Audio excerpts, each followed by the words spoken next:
Hello दोस्तों, तो कैसे हैं आप सभी लोग। तो ईवीएस की क्लास को कंटिन्यू करते हुए और आपको बाकी की क्लासेस कैसी लग रही कमेंट सेक्शन में ज़रूर बताएं। और पीडीएफ को प्राप्त करने के लिए आप हमारा टेलीग्राम चैनल ज्वाइन कर सकते हैं, जिसका लिंक मैंने डिस्क्रिप्शन में दे दिया है। तो बिना देरी किए क्वेश्चन को हम शुरू करते हैं। और कल हमारे 20 क्वेश्चन कंप्लीट हो गए थे, तो आज हम क्वेश्चन नंबर 81 से शुरू करते हैं। और क्वेश्चन नंबर 81 हमारा कूट से संबंधित है और थोड़ा बड़ा कर दे रहा है क्वेश्चन को, जिससे कि आपको पूरा क्वेश्चन एक बार में दिख जाए। ठीक है, आगे बढ़ते हैं क्वेश्चन की ओर। कहता है कि हम सभी पुराने कुओं को देखते हैं जो अब सूख गए हैं। हमारे बुजुर्ग ये कहते हैं कि अब से लगभग 25 से 30 साल पहले इन कुओं में काफ़ी पानी था, परंतु अब ये पूरी तरह से सूख गए हैं। कहता है कि निम्नलिखित में से कुओं के सूखने के संभावित सही कारणों को चुनिए। ठीक है, कहता है जिन झीलों तालाबों में वर्षा का पानी इकट्ठा होता था अब वहाँ नहीं है। बिल्कुल ये ऑप्शन ठीक है कि जिन तालाबों में पानी वर्षा इकट्ठा होता था अब वो वहाँ पर नहीं है। क्यों? क्योंकि पक्की सड़कें बन गई हैं। कहता है पेड़ों, कुओं और आसपास के क्षेत्रों की ज़मीन अब कोलतार सीमेंट से बन गई है। बिल्कुल इसी तरीके जब ये बन गई है तो कुएँ सब ढक गए हैं, है ना। कहता है कुओं का कोई उपयोग नहीं करता क्योंकि हर घर में टोटियाँ। ये ऑप्शन गलत है ना।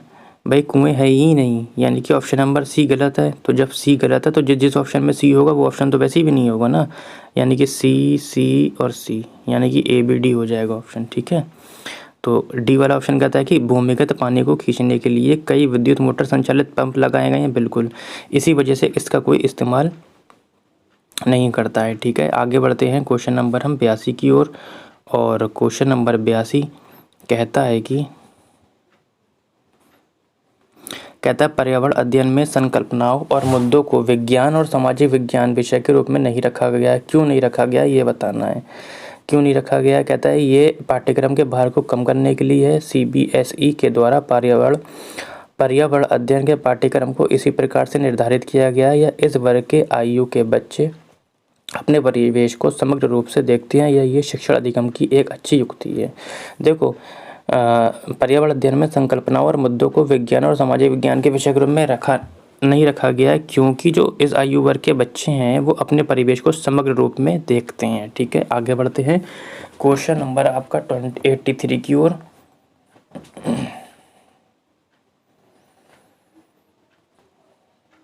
कहता है कि निम्नलिखित में से कक्षा 1 और 2 के लिए पर्यावरण अध्ययन विषय के संदर्भ में सत्य बताइए। कह रहा है कक्षा 1 और 2 विषय के रूप में पर्यावरण अध्ययन समझने के लिए आसान नहीं है। कहता है पर्यावरण अध्ययन से संबंधित मुद्दों और संबंधों का संपादन भाषा के द्वारा होता है। पर्यावरण अध्ययन से संबंधित मुद्दों और संबंधों का संपादन भाषा और गणित के माध्यम से होता है। चौथा ऑप्शन कहता है कि कक्षा 1 और 2 में पर्यावरण अध्ययन को एक नए विषय के रूप में किया गया है। देखो, कक्षा 1 में और 2 में पर्यावरण की पुस्तक है ही नहीं, तो यानी कि ये ऑप्शन तो गलत हो गया आपका। तो फिर पर्यावरण अध्ययन को पढ़ाया कैसे जाता है? इसे भाषा और गणित के माध्यम से, यानी कि एकीकृत उपागम जो आपने पढ़ा था NCF में, उसमें एकीकृत उपागम में बताया गया कि कक्षा 1 और 2 में कोई भी पर्यावरण की पुस्तक नहीं हुई। और बच्चों को किसके प्रकार से पढ़ाया जाएगा? बच्चों को भाषा और गणित के माध्यम से पढ़ाया जाएगा। ठीक है, तो ऑप्शन कौन सा हो जाएगा? पर्यावरण अध्ययन से संबंधित मुद्दों और संबंधों को संपादन भाषा और गणित के माध्यम से होता है। ठीक है, आगे बढ़ते हैं क्वेश्चन नंबर 84 की ओर।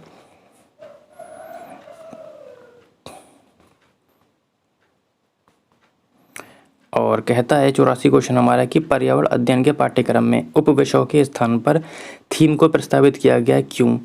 क्योंकि उपविषयों की तुलना में थीम आधारित पर्यावरण अध्ययन का संपादन आसान है। पर्यावरण अध्ययन में पाठों को कम करने के लिए या बच्चों के परिवेशीय बोध में वृद्धि करने के लिए, या बच्चों के स्थानीय परिवेश के मुद्दों से जुड़े हुए और अंतः संबंधित समझ के विकास के लिए। ठीक है, तो कहता है कि क्योंकि उपविषयों की तुलना में थीम आधारित पर्यावरण अध्ययन का संपादन आसान है, इसलिए ऐसा नहीं है। कहता है पर्यावरण अध्ययन में पाठों को कम करने के लिए, पाठ को कम करोगे भैया।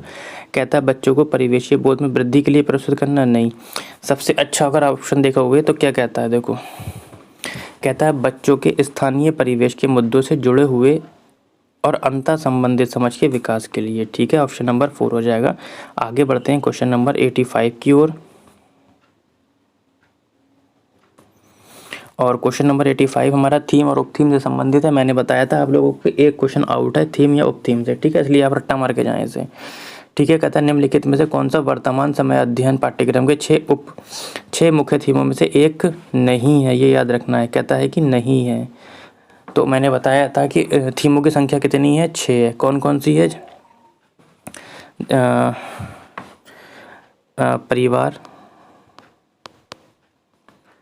एवं मित्र, ठीक है, पहला हो गया। दूसरा हो गया जल, भोजन, आश्रय। पांचवा हो गया यात्रा। और छठा हो गया जो हम सोचते हैं और जो करते हैं। ठीक है, तो ये तो हमारी उपथीम हो गई। तो बचा गया हमारा काम और खेल बचा। तो काम और खेल क्या है? हमारा उपथीम है। उपथीम की संख्या कितनी है आपकी? उपथीम की संख्या है आपकी 4 है। कौन कौन सी है? पहला तो ये हो गया काम और खेल हो गया। दूसरा क्या हो गया? दूसरा हो गया आपका पशुएं। तीसरा हो गया आपका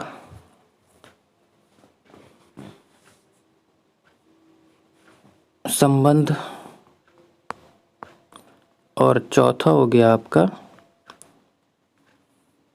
वनस्पति, यानी कि पेड़ पौधे। ठीक है, पेड़ पौधे। ठीक है, तो 6 थीम है और 4 उप थीम है। आप लोग रट्टा मान लीजिए, इसका स्क्रीनशॉट ले लीजिए। ठीक है, आगे बढ़ते हैं क्वेश्चन नंबर हम 86 की ओर। और क्वेश्चन नंबर 86 हमारा कहता है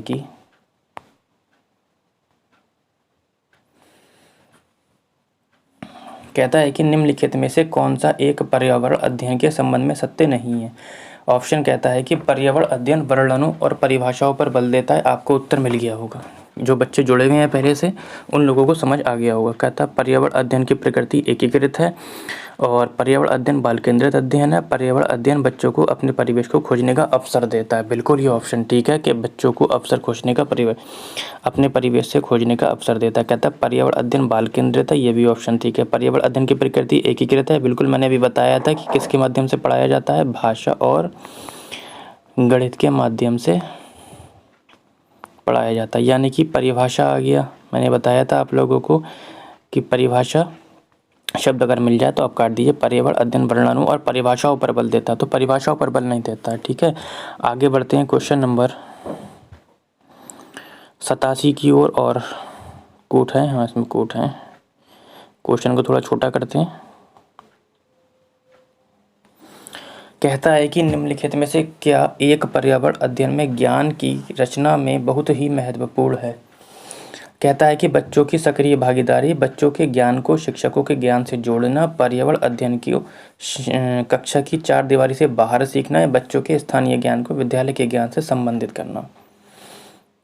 देखो, कहता है कौन सा अध्ययन में ज्ञान की रचना में बहुत ही महत्वपूर्ण है। कह रहा है बच्चों की सक्रिय भागीदारी, ऑप्शन ए ठीक है। कह रहा है बच्चों के ज्ञान को शिक्षकों के ज्ञान से जोड़ना, बस यही गलत है कि शिक्षकों के ज्ञान से नहीं जोड़ना, यानी कि बी ऑप्शन जहाँ जहाँ होगा वो काट दीजिए, किसी में भी नहीं, कोई बात नहीं। कहता है कि पर्यावरण अध्ययन को कक्षा की 4 दीवारी से बाहर निकालना, बिल्कुल सही है। कहता है बच्चों के स्थानीय ज्ञान को विद्यालय के ज्ञान से संबंधित करना, यानी कि ये भी ठीक है। तो ऑप्शन नंबर आपका ए, सी और डी हो जाएगा। आगे बढ़ते हैं क्वेश्चन नंबर हम 88 की ओर। कहता है कि पर्यावरण अध्ययन में बच्चों को जोड़ने की सबसे प्रभावशाली युक्ति क्या है। कक्षा निर्देशन है, किस्से कहानियाँ, पाठ्यपुस्तक का पठन है या शिक्षक द्वारा व्याख्याएं। गलत है। पाठ्यपुस्तक का पढ़ाना, कक्षा में निर्देशन देना कि तू उधर कर ले, उधर बैठ जा, बहुत पिटेगा, ये सब गलत है। तो किस्से कहानी से बच्चे प्रेरित होते हैं। ठीक है, आगे बढ़ते हैं क्वेश्चन नंबर 89 की ओर, जो कि आज के सेशन का सेकेंड लास्ट क्वेश्चन है। कूट से संबंधित एक शिक्षक हमेशा क्रियाकलापों को कराने के बाद प्रश्नों और चर्चाओं का संचालन करता है। क्रियाकलापों, प्रश्नों और चर्चाओं के संचालन का उद्देश्य क्या है। कह रहे बच्चों की प्रक्रिया कौशलों का आकलन, बच्चों को खोजने का अवसर देना, बच्चों को अपनी अभिव्यक्ति का अवसर देना या बच्चों को उनके सीखने की गति के आधार पर विभेद करना। देखो, मैंने बताया था कि बच्चों को ग्रुप में नहीं बांटना है कि तू मंद बुद्धि का है, तू कुशाग्र बुद्धि का। तो यहाँ पे क्या कहता है, बच्चों में उनके सीखने की गति के आधार पर, मतलब जो बच्चे जो सीखने की गति है उनके आधार पर उनको अलग अलग कर देना। ठीक है, तो ये गलत है। तो डी ऑप्शन जहाँ जहाँ है वो काट दीजिए।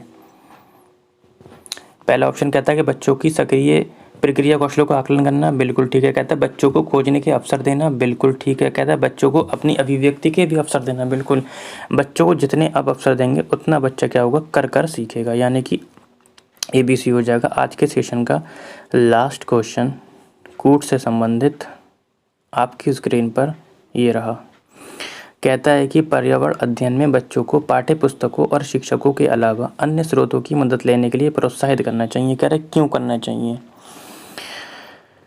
कहता है पर्यावरण अध्ययन सीखने के लिए पाठ्य पुस्तक और शिक्षक ही स्रोत नहीं है। बिल्कुल यही सही है ऑप्शन। कह रहे हैं कि पाठ्य पुस्तक और शिक्षक ही स्रोत नहीं है, बच्चा हर तरीके से सीखता है, औपचारिक भी सीखता है, अनौपचारिक भी सीखता है। कहता है ये पर्यावरण अध्ययन सीखने के लिए समुदायों और माता पिता की उपस्थिति का विकास करेगा। बिल्कुल ठीक है। कहता है ये शिक्षकों को अपनी पृष्ठभूमि को जानने का अवसर देगा। बिल्कुल ठीक है। कह रहा है ये बच्चों के सौंदर्यगत और मनोक्रियात्मक कौशल का विकास करेगा। बस यही वाला ऑप्शन आपका क्या है? ठीक नहीं है। ऑप्शन नंबर ABC हो जाएगा। ठीक है, तो आज के लिए इतना ही। PDF को प्राप्त करने के लिए आप हमारा टेलीग्राम चैनल भी